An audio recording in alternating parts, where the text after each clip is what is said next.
Bonjour à toutes et à tous, bienvenue sur un nouvel épisode du podcast Ultra Cycling Podcast, toujours à Braine-l'Alleud, au collège Cardinal Mercier, par un beau samedi ensoleillé belge. Je ne sais pas qui a dit qu'il ne faisait jamais bon en Belgique, mais ça fait 4 jours qu'on a le soleil. Moi, chaque fois que je viens, il fait bon. Les jours que je ne viens pas, il fait pas bon, mais quand je suis là, il fait bon. Bon, en tout cas, on a avec nous Alison Despiennes. Despiennes, voilà. Je t'ai demandé juste avant, mais bon, écoute, avec la fatigue, excuse-moi. Alison Despiennes, je la refais. J'allais dire, mais en fait, est-ce que tu peux nous expliquer pourquoi tu es en face de nous? Mais est-ce que tu te souviens de la conversation qu'on a eue il y a un peu plus de 3 jours? Oui, C'était à Arlon. oui. Qu'est-ce qu'on s'est dit? Que peut-être que j'y arriverai pas. Effectivement, Alison, elle vient de terminer le 1000 km de Race Across Belgium qui partait de Arlon, donc au sud. Alors les Belges disent que c'est le sud, mais c'est le sud de la Belgique. C'est le sud de la Belgique, donc un peu le nord de la France pour nous. Donc à l'est, effectivement, elle est venue jusqu'à Braine-l'Alleud une première fois, donc un peu plus de 500 km, et puis ensuite elle est repartie faire une grande boucle qui l'a amenée dans les Flandres, qui l'a amenée vers la mer, et puis qui est revenue à travers tous les monts mythiques, légendaires du cyclisme belge. Elle va nous en parler, et puis elle a connu des moments de doute, des moments de stress, des moments d'euphorie probablement, et puis elle est arrivée 1000 km en 3 jours. Tu connais ton temps d'ailleurs? Non. Tu veux que je te le donne ou pas? Oui. Parce que je sais que tu as une frustration par rapport à ça. Alison, elle a mis 3 jours et... Alors attends, voilà, 3 jours et 16 minutes. Donc ça fait combien d'heures? Écoute, je suis aussi fatigué, tu sais. C'est pas grave, je calculerai. Voilà, ça te fait 72. Ok. 72 heures et 16 minutes. Voilà, tu t'étais fixé un objectif? Non, j'avais dit entre 60 et 75. Je suis dedans. Bah voilà, c'est pas mal. Mais tu aurais pu... Aller beaucoup plus vite. Voilà, tu vas nous expliquer pourquoi. Alors, le parcours d'Alison, moi je le connais. Enfin, je connais son parcours sur Race Across, parce qu'on la suit déjà depuis 3 éditions. Puisqu'Alison, elle a fait le 300 il y a 2 ans, le 500 l'année passée, et puis le 1000 cette année. Et donc, c'est d'où ces doutes de se dire, est-ce que je vais y arriver? C'est quoi ton parcours, Alison, dans le cyclisme? J'ai commencé le vélo super tard, un tout petit peu avant le Covid, parce que mon papa est cycliste et mes frères sont cyclistes. Et il y avait un vélo qui traînait là, et je me suis dit, je vais tenter. Je viens du monde du trade et de la course à pied, où j'ai pas un physique léger, donc j'étais pas légère ni rapide, et le vélo m'a plu tout de suite parce que j'avais de la puissance, et puis on peut voyager en vélo, c'est gai. Exactement, alors c'est marrant parce que t'es le 3e épisode que l'on fait sur Ultra Cycling Podcast sur Race Across Belgium 5e édition, et t'es la 3e personne à nous expliquer qu'auparavant tu faisais du trail et de la course à pied. Donc c'est voilà, c'est ce que j'expliquais à un de mes invités, c'est j'ai la sensation qu'on arrive dans une période où les trailers basculent aussi sur le cyclisme, même si le cyclisme fait déjà partie de leur préparation. J'ai l'impression qu'il y a quand même des trailers qui glissent sur l'ultra-distance et qui s'y intéressent. Donc ça nous promet probablement de très très belles années dans ce monde-là, que certains peuvent estimer être une niche, mais elle va probablement évoluer très très vite. Je pense aussi que ça commence à être connu. Avant, on ne connaissait pas. Moi, autour de moi, les gens ne connaissaient pas vraiment. Puis maintenant qu'on en parle, j'avais plusieurs amis qui sont venus parce que je suis venue. Donc je pense que ça marche aussi avec... Par bouche à oreille. Ouais. Intéressant. Intéressant. Qu'est-ce qui fait que tu as été au départ, il y a 2 ans maintenant, de Race Across Belgium? Par hasard, je n'étais pas dans une période super facile et j'avais besoin d'un défi.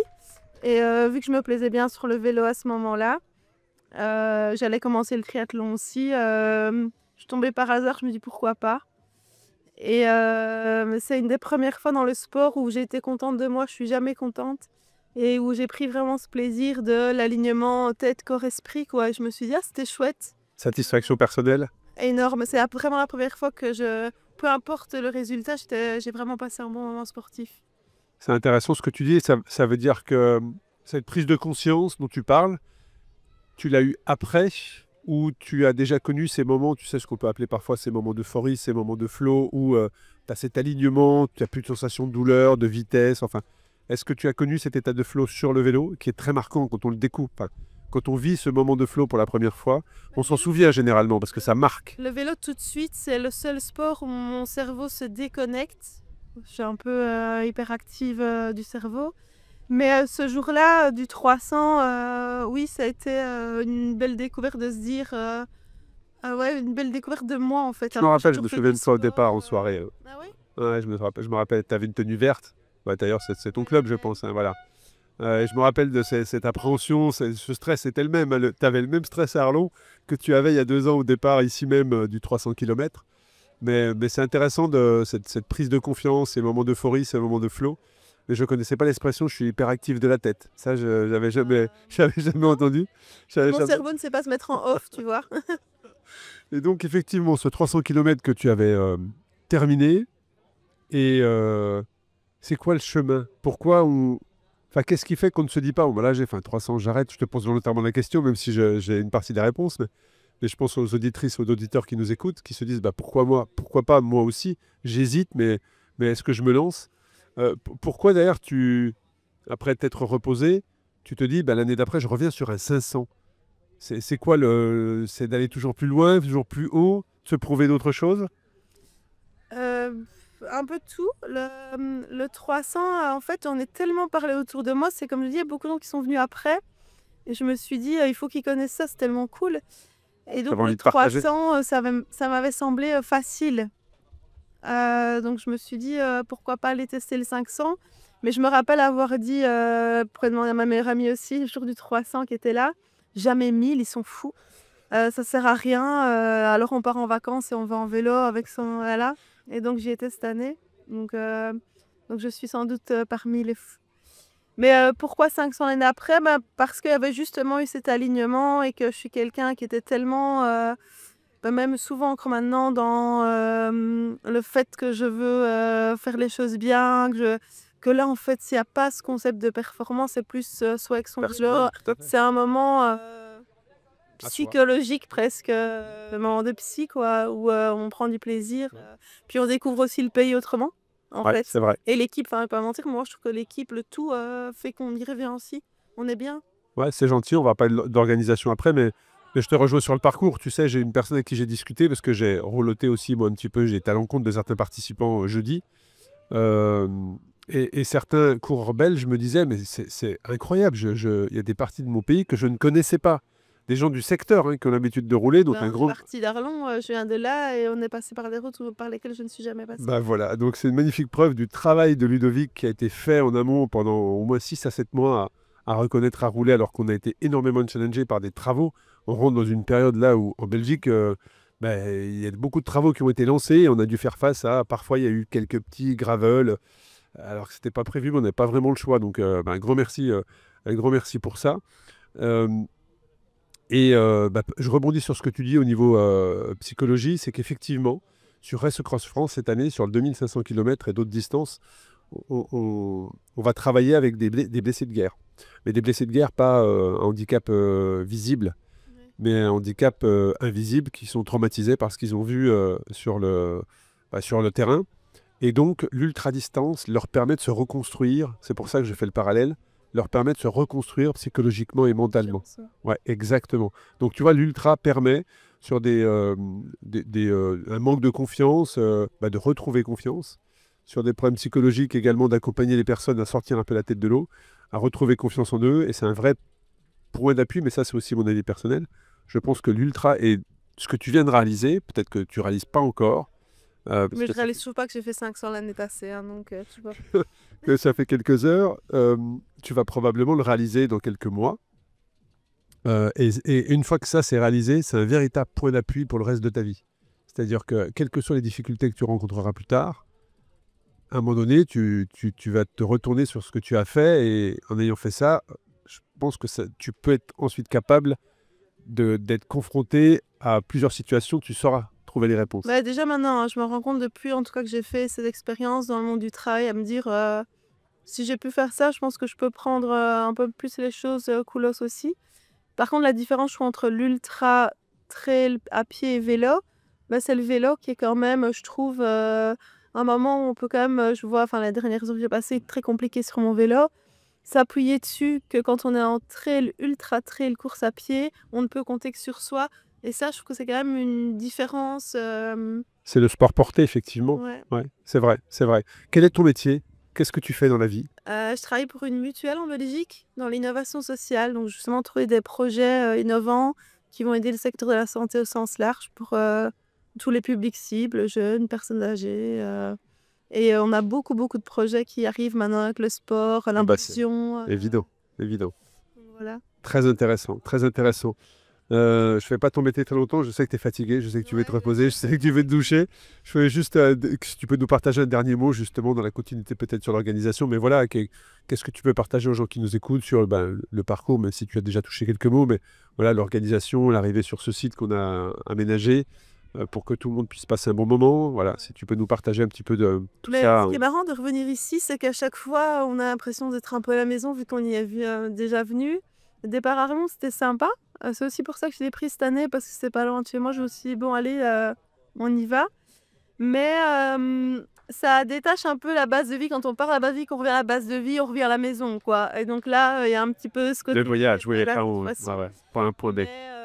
Mais voilà, je trouve que c'est les participants, je le disais là, j'espère en recroiser ceux que j'ai croisés. Les gens sont. Il se passe un truc, on s'arrête, on discute. C'est peut-être 5 minutes, mais je trouve que les gens qui prennent part ou quand on vient pour la première fois, on ressent vraiment cette énergie-là. C'est vraiment cool. Je le retrouve vraiment un peu d'endroit parce que le sport maintenant devient tellement compétition indirecte. On va dire, on va rouler en vélo. Tu vas rouler à combien de moyenne, combien de dénivelé. Ah, tu sais, dès que tu mets deux êtres humains. Et alors, pour ça aussi que je suis un peu frustrée aujourd'hui, alors que je devrais pas l'être. J'ai fait 1000 km. Voilà. Tu mets le doigt dessus. Sur le temps. C'est que la première chose que tu m'as dit, quand tu as franchi la ligne où je t'ai félicité, tu m'as dit, ouais, j'ai mis 6 heures de trop. J'aurais pu être là 6 heures plus tôt. Donc, bien évidemment, nous, on le savait parce qu'on te suit sur les GPS au poste de gestion opérationnelle depuis ce matin. On regarde ton évolution et je te voyais bien bloqué à 46,95 km de l'arrivée. On a vu, puis après, c'est passé à 16 km, puis après, c'est passé à 9, puis après à 6. Qu'est-ce qui s'est passé? Mais j'ai eu très mal le dos à partir d'hier soir. Une petite sensibilité, puis plus moyen de relever la tête. Bon, là, je suis assise, je peux le faire.